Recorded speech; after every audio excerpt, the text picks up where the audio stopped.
UDFA. That's right. Undrafted free agents dominated week 1 of the Pittsburgh Steelers preseason, and luckily for the Steelers, they all come at a position of need.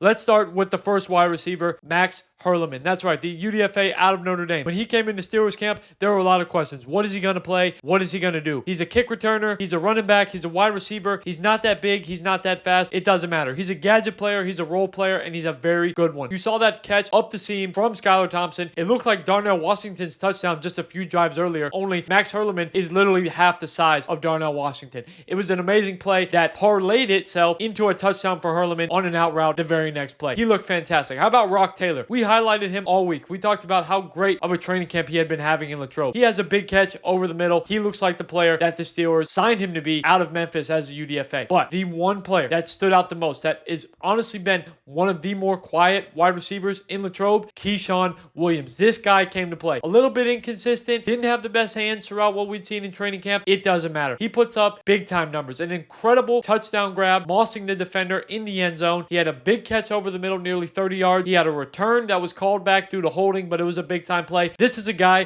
who understands that if he's going to make the team, he's going to have to do whatever's necessary. But for the Steelers, this is all a great thing because you go out there and Roman Wilson was your number 1 wide receiver tonight. And Roman Wilson looked good on that first drive. He had some targets, some manufactured touches. He looked like the player the Steelers drafted out of the 3rd round in Michigan. The problem is, if Roman Wilson's your wide receiver number 1 because your top 2 guys are out, you're probably very thin in the wide receiver room. So you need UDFAs to step up, whether that's Hurleman, whether that's Rock Taylor, whether that's Keyshawn Williams. And the Pittsburgh Steelers got that from all 3. So the fact that you're getting that in week 1 with Skylar Thompson, Mason Rudolph, and Logan Woodside as your quarterback, there leaves a lot of optimism for the Pittsburgh Steelers and what they can have in this wide receiver unit, and more importantly, in this pass catching unit. So that was your theme of week 1, the UDFAs and the UDFAs in the wide receiver core.